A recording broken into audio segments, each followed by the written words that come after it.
There's a pretty one, Ulysses.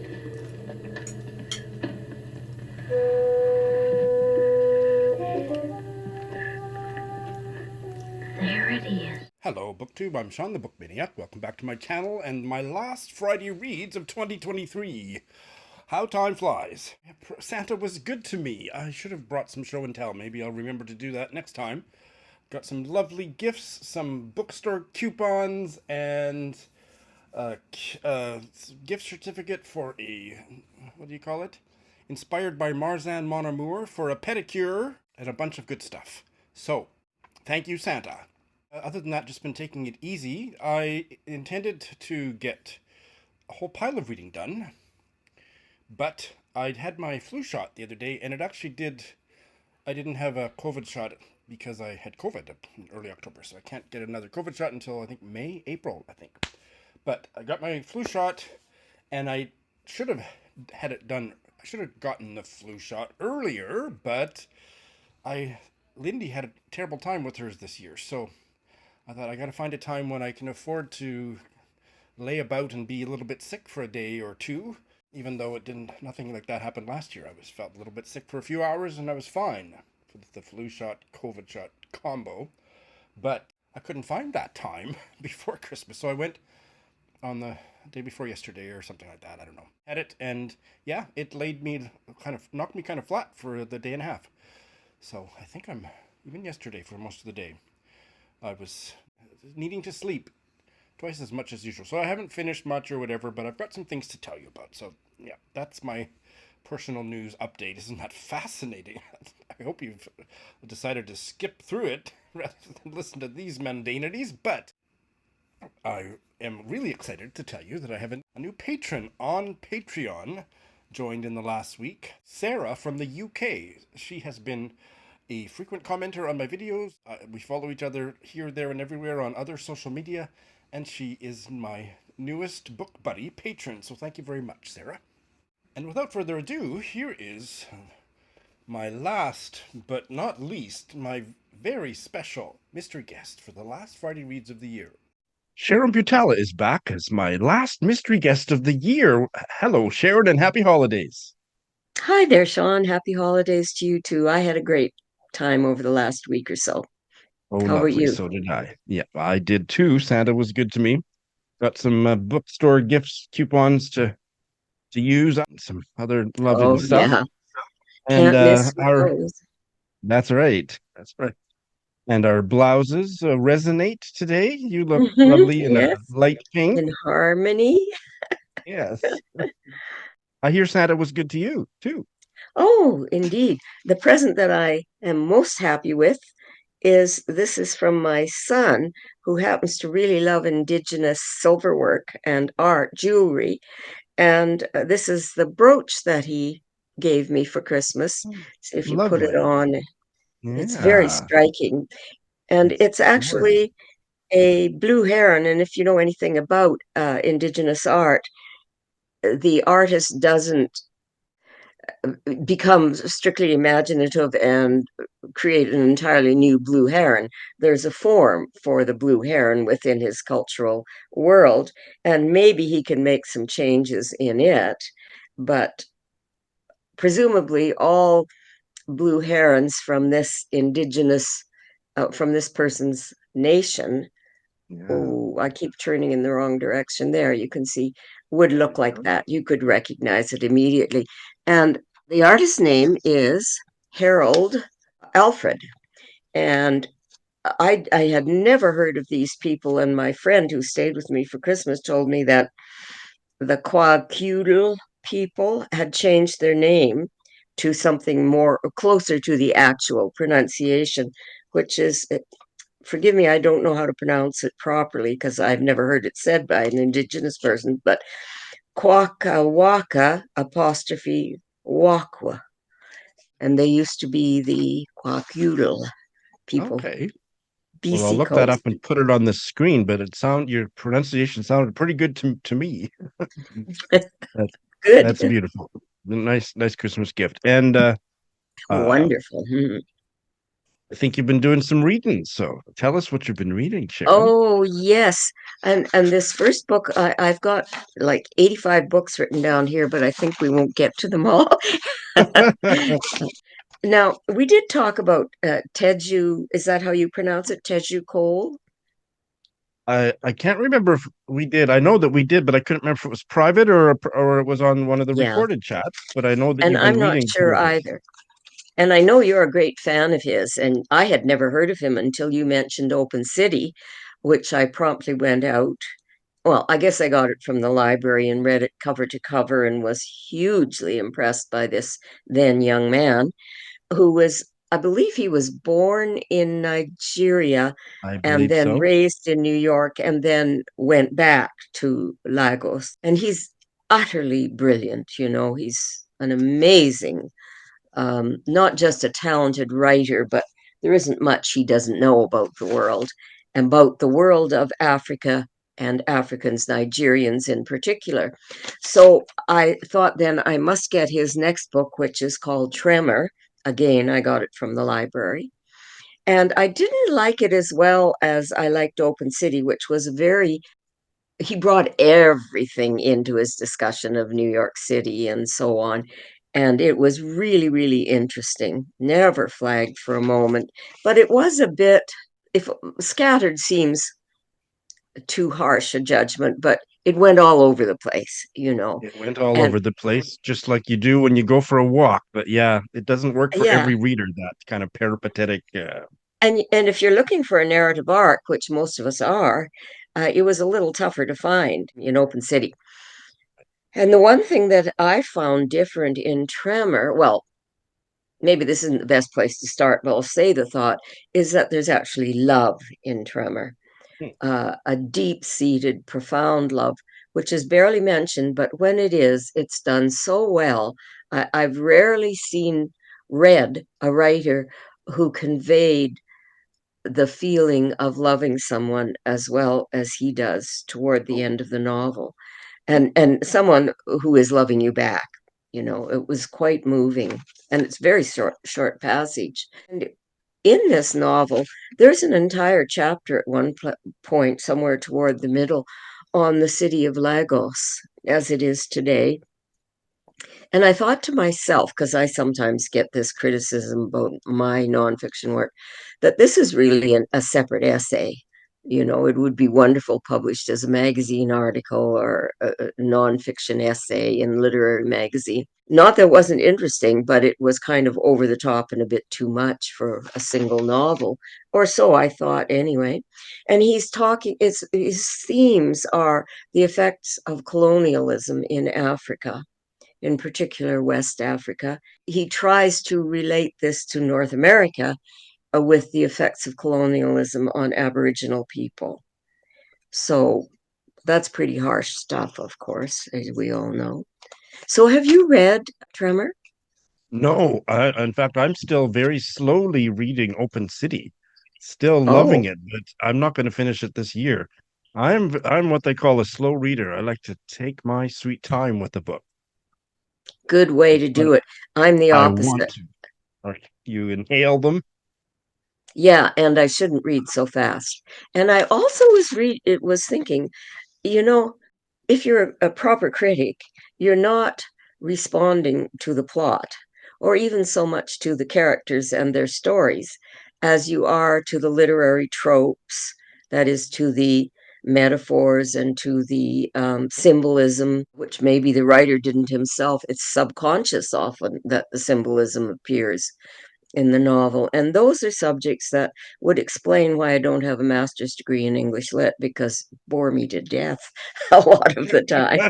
I'm I confess to being a person who reads for the plot, and I'm very, very interested in characterization.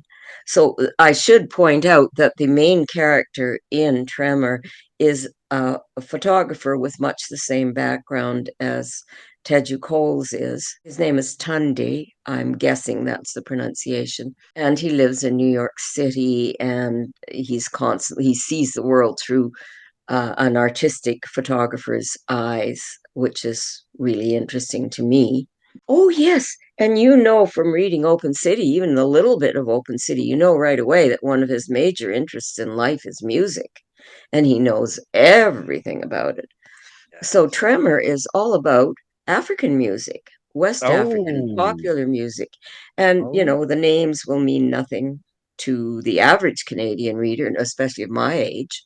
So, what he's trying to do is to overcome the effects of colonialism, where only white music matters and European based music and so on.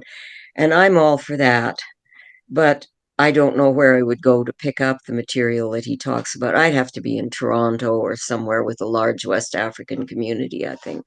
you mean to listen to it? Yeah. Yeah. Well, what I do is whenever and I have already been doing this with Open City, is if there's a musician or a work of art referred to it, I just Google it and it comes right up. Listen Oh, to of it. course. See, I You don't think like a Google age person. I've got to learn. I do for facts. I look up the facts instantly. Yes. I'm annoying everyone because I won't leave it alone. I got to know what that means. I have to know now, you know. Yeah, me too. But it never occurs to me to look for music that way. Well, you can try that someday. That'd be fun. And I see that Teju is also a photographer. He's described on Wikipedia as a writer, photographer, and art historian. So there you go. He's very wide-ranging in Renaissance his man. interests, and he's also a deeply knowledgeable man. I mean, he's an extraordinary human being, is how I feel about him. So Absolutely. you know, I wouldn't talk about a book that I'd say, don't read this book unless you'd let me. Well, you art blanche, Sharon. Yeah. I tend to pick books if I know they've won prizes. I know they're quality books, so I want to read them. That's how I can judge without just hanging out at the library from morning till like night, day after day. So I can't even remember what prizes Teju has won, but I think there are quite a list of them. I continue to think that the better book is Open City, but Tremor is probably closer to the traditional novel. But it Okay. doesn't quite work as a fully formed, beautifully shaped work of art. I don't think, Mhm. anyway. Should I mosey on to the next writer? Whenever you're ready.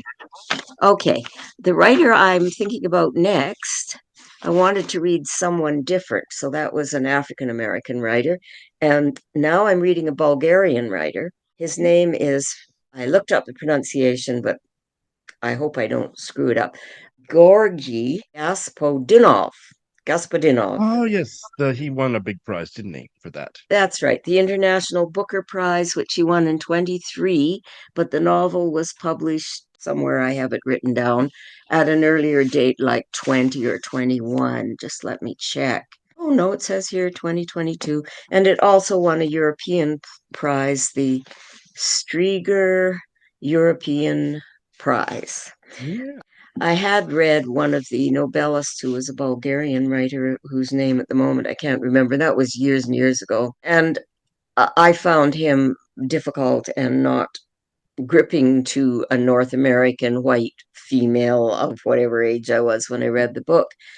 Gospodinov is another story. His novel's called Time Shelter. It's a complex political novel, I would say, on one level. And it's European history, of course. It's Yes. not about any of the other continents and their people. And he starts off so simply, and then as he goes along, gets more and more and more complex, Well, never fails to be fascinating. But he starts out talking about it's about memory and about the nature of time and how Europeans would like to escape time, how they would mhm. like to stop time or escape entirely from it in a shelter.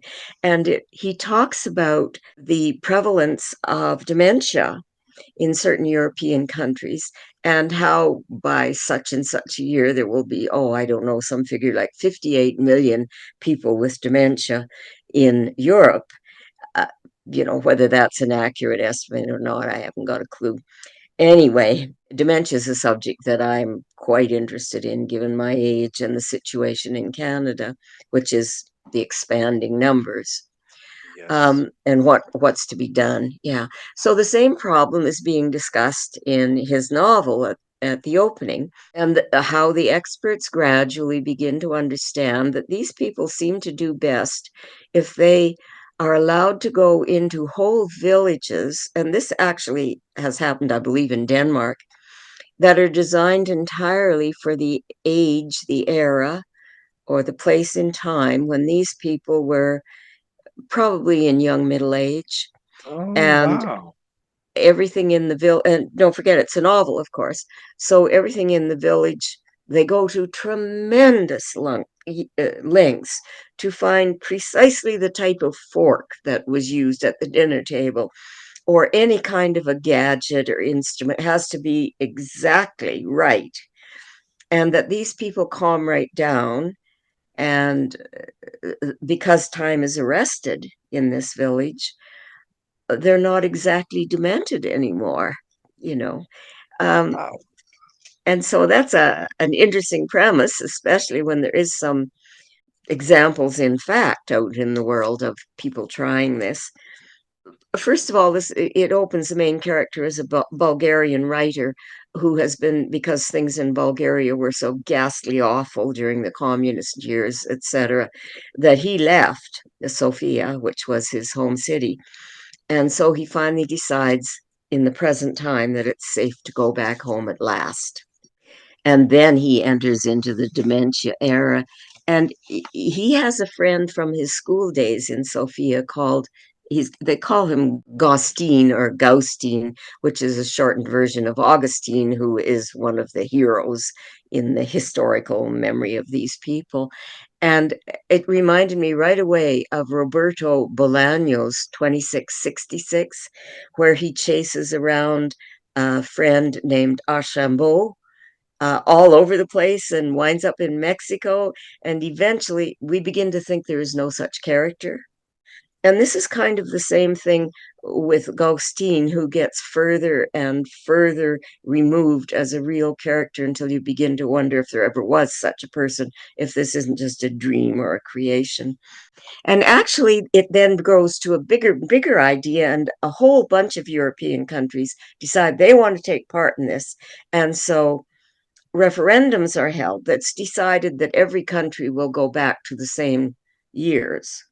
So referendums have to be held in each nation to discover which era they want to be in. And of course, it's always a modern era. They rule out the 17th century, for Right. example.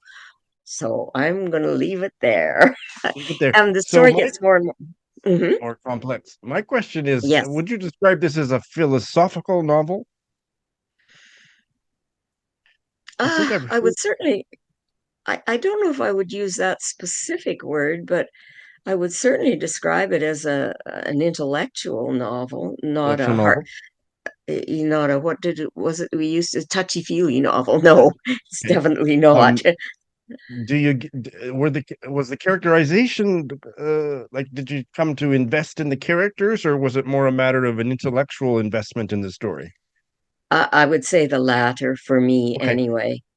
The character himself is a vehicle, really. That's all for the author to expound on these notions. And I've written here, it's a brilliant political novel told in an easy colloquial style most of the time, but with many insights worth spending a lot of thought on.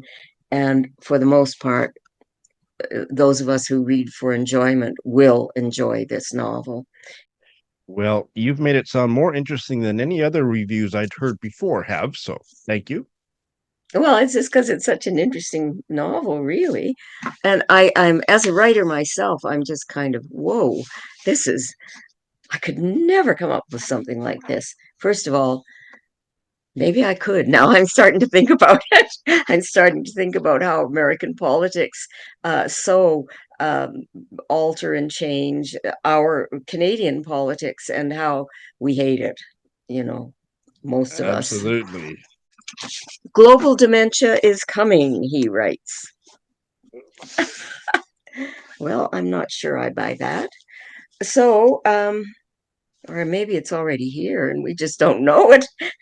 I just wish I could get to pick who would get dementia and would then be off the scene and we wouldn't have to deal with their nonsense I'm with anymore. you. I absolutely am with you on that one.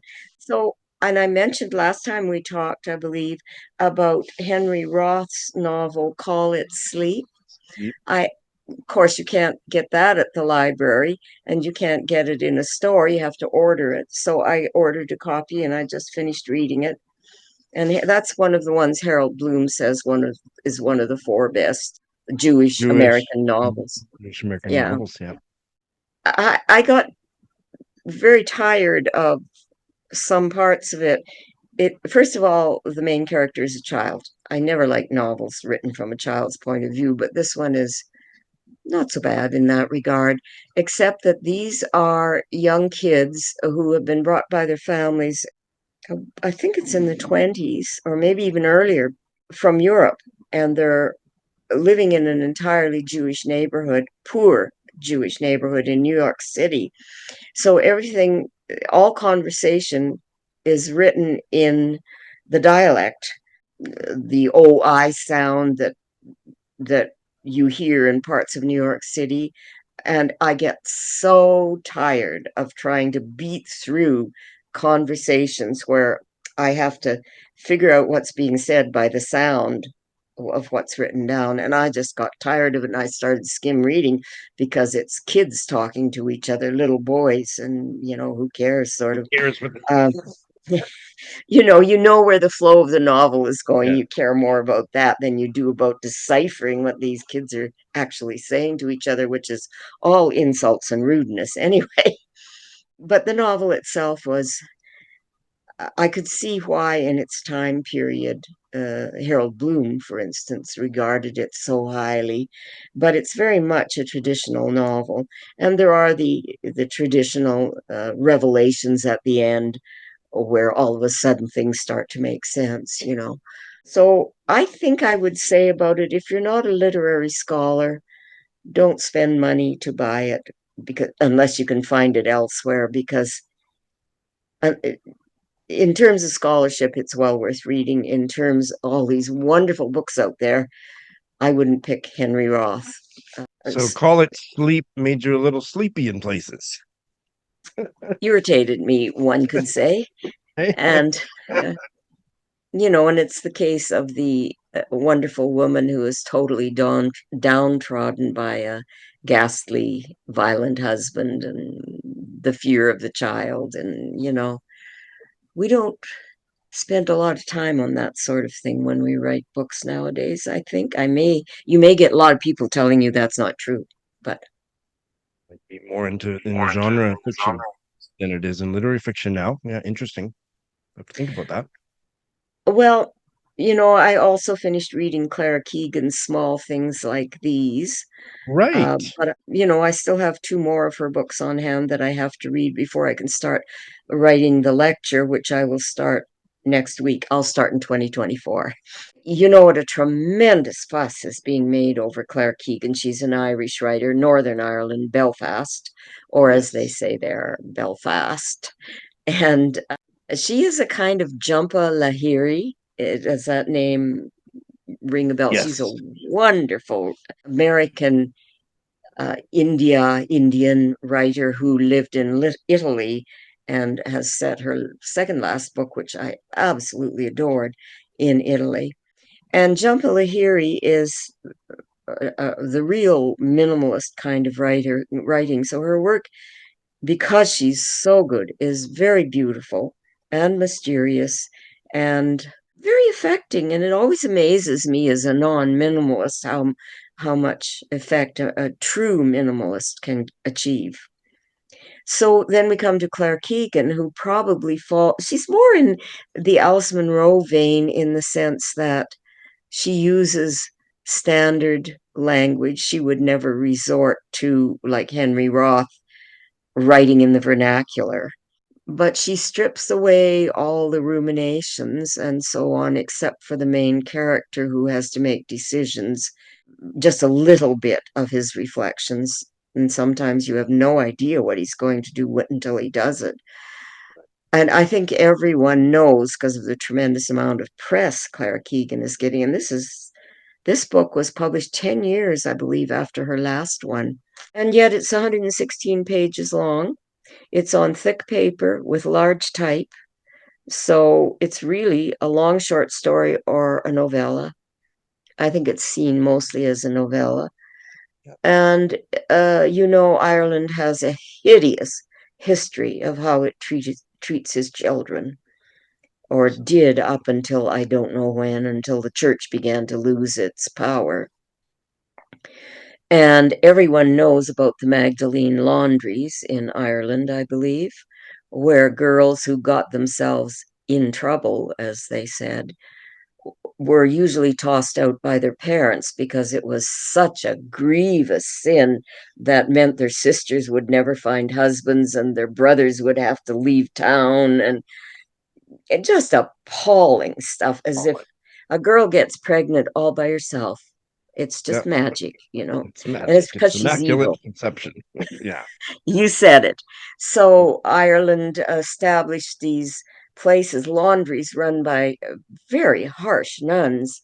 And these poor girls worked like slaves. And it turns out now, because of a movie you recall perhaps, where they then had their babies and the babies were taken from them. And we now know many of them were sold to people who couldn't have children of their own, who had a lot of money because they paid for those babies. And the girls just lost their children, never knew what became of them.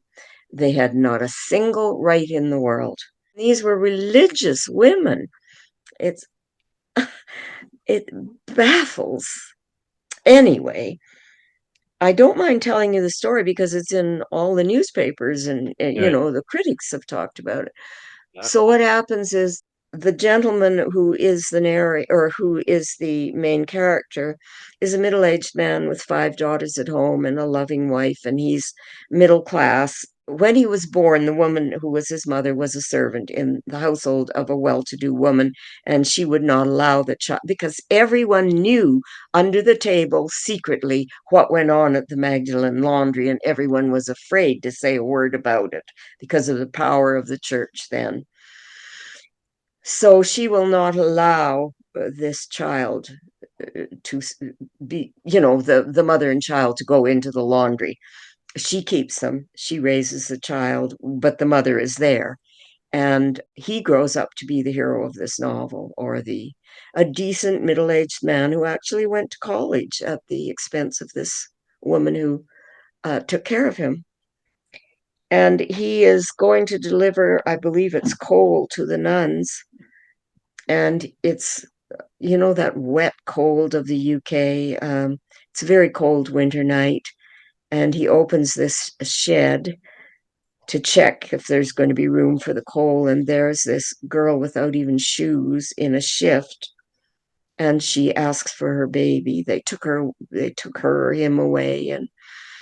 And he is just so appalled. But I'm trying to remember now. I think he takes her up to the nunnery with him, where he knocks on the door, and the nuns come and they just flutter around the girl and warm her up, and and it's all just such evil.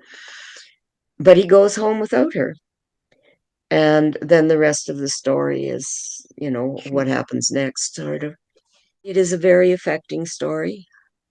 It is beautifully written. It is at no point sentimental, romantic, over the top. There's a practical side to me that says, do you know what that book costs? And it's like minuscule.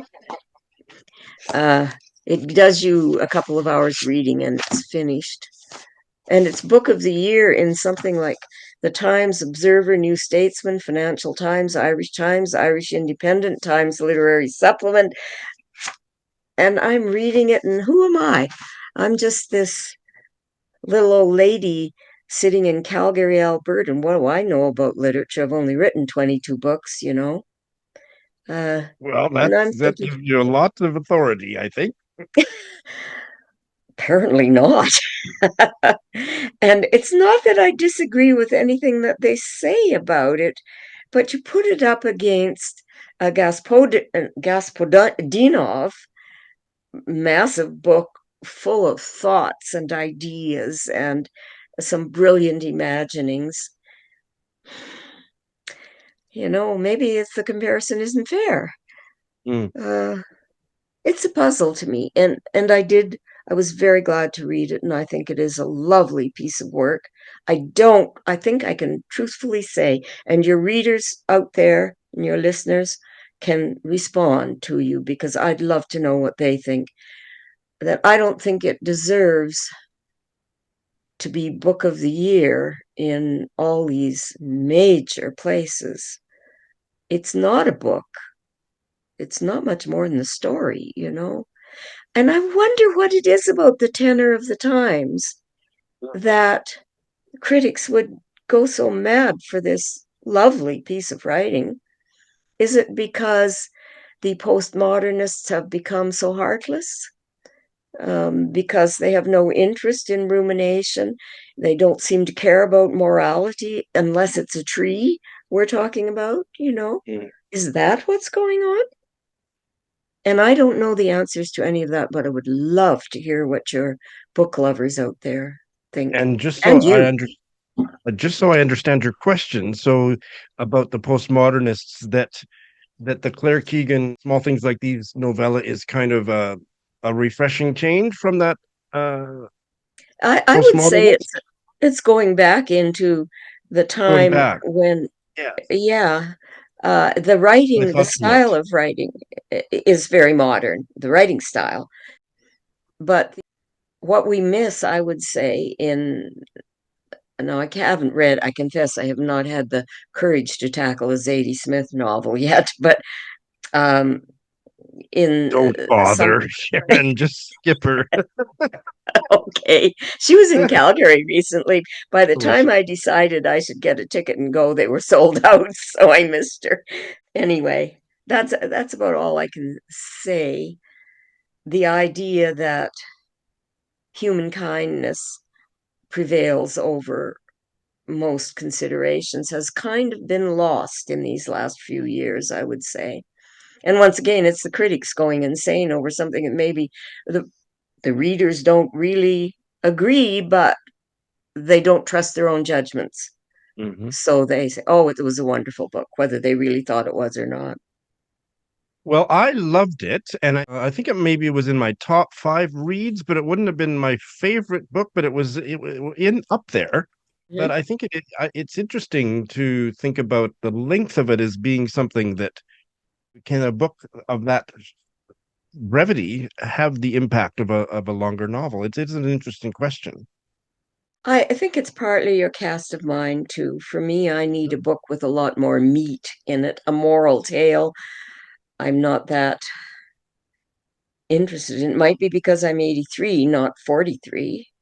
Um, well, it's an interesting thing to talk about anyway. It absolutely is, and it's a much loved book on BookTube. I loved it, and I also am aware that there's a sizable group of dissenters who didn't quite see what all the fuss was about. So Yeah, well, I give her full marks for the quality of the work itself.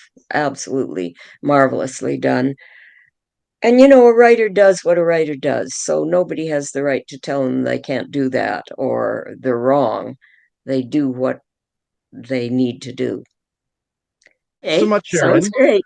Thank you. And thanks to all if I haven't driven off your entire audience, thanks to No, them. you have a devoted following among my audience. Oh, that's nice to hear, even if it's probably not true. It's true. Sharon had so much fascinating stuff to talk about regarding recent reading that I'm saving the last chunk for a different Friday Reads Mystery guest later on. So it won't be quite a surprise when you see it, but it'll be the second half or the final third, maybe, of our chat. So stay tuned for that in coming weeks. And here is the week in review. And then a donkey wanders in, named Gertrude. I hope the donkey doesn't talk. Because that's the plot. That's the premise. Oh. Guess that's Gertrude on the cover. Sean, note to self. Do a little bit more research before you buy books. there probably are opportunities for me to actually make connections with people that I'm not availing myself of. Like I usually go with my mom and we sit there and we don't talk to anybody else for, other than just small talk. But like these are places where my people are. I should be a little more chatty Absolutely. and might make some connections. Absolutely. And I'm surprised that you aren't recognized at these events because I'm pretty sure there are people there who probably have heard of you on BookTube. They Oh, may I not don't have. think so. But that'll probably happen someday, but it's probably more likely to happen in New York City. I think I have more viewers in New York City than I do in Saskatoon in Canada, but it'll happen someday. Wayward has a few closely related meanings in English, following one's own capricious, wanton, or depraved inclinations. Now you know why it's one of my favorite words. Or following no clear principles or laws, or the opposite of what is desired or expected. A wayward son kind of sums all of that up, doesn't it? All right, so I finished one book, and I have 3 books to tell you about that I'm a ways into, so kind of a preliminary check-in. The one that I have finished is the first volume in a trilogy, Santa Rosa by Wendy McGrath, a Métis writer who lives in Edmonton. And Lindy put me onto these. And I have finally finished the first one. And I enjoyed it. The writing is so beautiful. It didn't hit me in a 5-star way, but it certainly hit me in a solid 4-star way. I thought the preface was incredibly enigmatic, and the was it a epilogue? I think it was. Epilogue. Similarly, quite entrancing, but the middle section, which was the actual story, less engaging for me. It was a child narrative that didn't grab me deeply, so I found my eyes glazing over in certain passages because it was the kind of child narrative where, like, who wants to know this? Who wants to get into the mundane mind of a child? The writing was beautiful, so if you like child-centered narratives, you'll probably like it better than I did. But I've encountered recently a whole bunch of child narrators or child-centered works of fiction that have knocked my socks off. This one didn't, but based on the promise of that prologue and then the epilogue, and then checking that the Goodreads rating for this is quite low. I gave it 4 stars, but it's about a 3.6. But the second and third volumes, the average rating goes higher and higher. So I'm expecting good things, and I also think that I might appreciate the story that's here. It's about a young girl in Edmonton in the neighborhood called Santa Rosa with parents that aren't getting along very well, and that's about it. I don't need more story than that, but I found myself kind of trapped in the banalities of what a child imagines, despite the writing being beautiful, but I didn't really care about what I was being told as much as I needed it, as I wanted to be. I'm expecting better things from Volume 2 and Volume 3, and with that qualification, I do recommend this. Quite intrigued to see where the trilogy goes from here. All right, so let me check in on 3 books that I've now read a ways into. One is Siphonophore by Jaimie Batchan. This is for in December, Bob the Booker's Indie Press Readathon, and I'm 30 pages in, but it's a short little book, and I'm enjoying it. It is a historical novel about Scottish colonization. In other words, the country of Scotland at the end of the 17th century made an inane attempt to colonize what is now Panama in South America. Is it South America? I think it's South America. Or is it Central? I don't know. My geography is even worse than my French.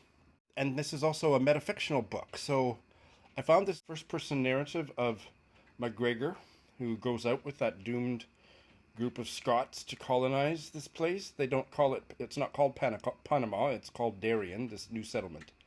But the metafictional premise is that the author of this novel is dying. And I don't mean Jaimie Batchan, as far as I know, he is alive and well. But in the world of the novel, the author is dying, and so weird things happen because the character wants to get out of this place and escape and before he dies, because the author dies. And I've just moved into the metafictional territory where suddenly there's a sharp turn and the narrator is explaining why he's using some modern vocabulary that wouldn't have been used by 17th century Scots. which I didn't notice at the time, but that's where it's starting to move into the metafictional. So I don't know what the title's about yet. Siphonophore, I'm a siphon, there must be a siphon somewhere, but after this being on my TBR shelf for a long time, originally recommended to me, or I found out about it through Mark Nash, it's starting out good, looking forward to continuing. And I am about the same number of pages, not even, about 27 or 8 pages into The Clarion by Nina and Dunic. This was on a Canadian prize list that I don't mention by name anymore because they are aiding and abetting genocide. That starting out really good. I absolutely love the writing. It's about a trumpeter. He's a professional trumpeter, also a waiter in Toronto. I think it's Toronto. It's certainly Canada. In modern times, fairly modern times, and he's gone for an audition, and it was just an absolutely fascinating and beautifully written portrayal of what it's like to go for an audition. And I mean, it's not unlike going for any kind of a job interview, but it was described so vividly, I felt like I was in this man's body. It's a female author, male protagonist, done really well so far. And the passages about music and about what music does to the protagonist, and the verb does is a little clumsy, but where it takes him, just gorgeously described. It's not flowery writing, but it's really precisely evocative and imagistic. Can I put it that way? The Clarion by Nina Dunic. Very promising start. And finally, I am about the same number of pages into this Indigenous novel by an Indigenous writer who lives, however, uncomfortably in the States. Mean Spirit by Linda Hogan. And I still haven't... Anybody got any advice? When I got this book in the mail and opened it, it looks like a grease stain. I'm going to look it up on YouTube, but if any of you have ever successfully removed a grease stain from a soft cover without it damaging the cover, please tell me what I should do, because I hate the way that looks. I should have sent it back, but anyway, otherwise it's quite a beautiful, oversized, floppy, feels good in my hand. This was originally published in 1990, and as I've already explained, so I'll try to do it in one sentence, I'm doing this as kind of a pseudo-buddy read with an Indigenous photographic archivist and writer who lives in Saskatoon, Paul Sisaquasis, and that chat's happening later in January, I think, or early February, so that's why I've started it. It's a big book, and it is about the same murderous events that are covered in a book by a certain author. I didn't like the book, I bailed on it, but I think I'm going to give it another try, and has now been made into a movie with some famous actors whose names have gone out of my head. Thank God for post-production, I put the GIF up for the book and the movie. And Paul Sisaquasis, when the movie came out, said, if you really want the Indigenous perspective on these events, read this novel. So it's about the murders of Indigenous people because they were sitting on a lot of oil. 1920s. And I am so bloody stupid about geography that I have no idea where this is set, except that it's in America, but I don't know what state. I don't think it's been mentioned so far in the story, and even if it had, I love the writing.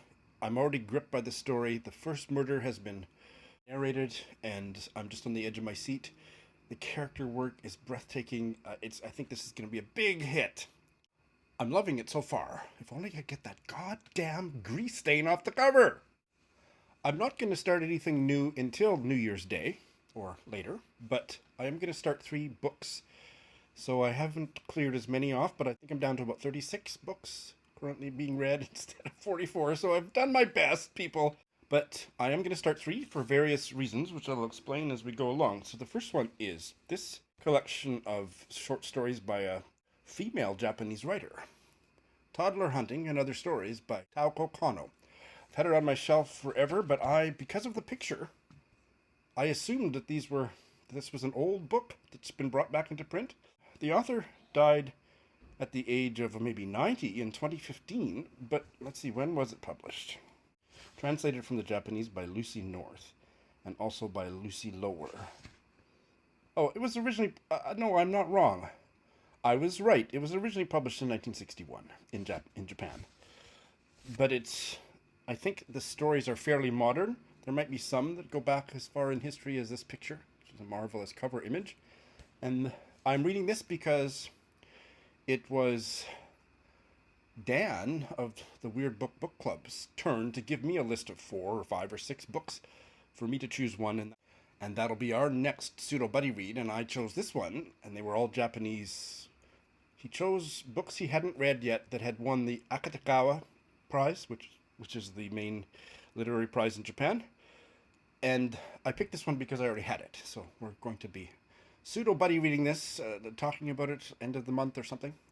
Similarly, Bob, the booker, and I will be interviewing the South African novelist who's been on my channel several times, Mphuthumi Ntabeni, fondly known as Mphush among his friends.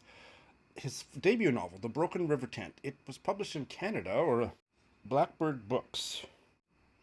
Oh, I think it was still published in South Africa, but licensed in North America by Rising Action Publishing. I don't know how that works. Originally published in 2018. The protagonist is a Xhosa chief, Makoma, if I'm pronouncing that right. I'll find out more about that later, who was fighting British colonialism in the Eastern Cape during the 19th century. Oh, it just sounds fascinating. And in order to be ready to interview Mphush with Bob at the end of this month or something, I'm going to get started on this now. I can't wait. We interviewed Mphush on his second novel, The Wanderers, a year and a half ago or something. I'll put a link to that chat in the show notes if you haven't seen it, because it was a raucously fascinating chat. And finally, my Edna O'Brien buddy reader sister, Sonia, of An Enthusiastic Reader, and I are reading the next in our chronological buddy read of all of Edna O'Brien's novels, and that is Night, a novella originally published in 1972. The narrator, Mary Hooligan, is described in the back, and I usually don't read the propaganda that's on the back, as one of Edna O'Brien's most memorably unhinged characters. I think it's going to be a wild ride.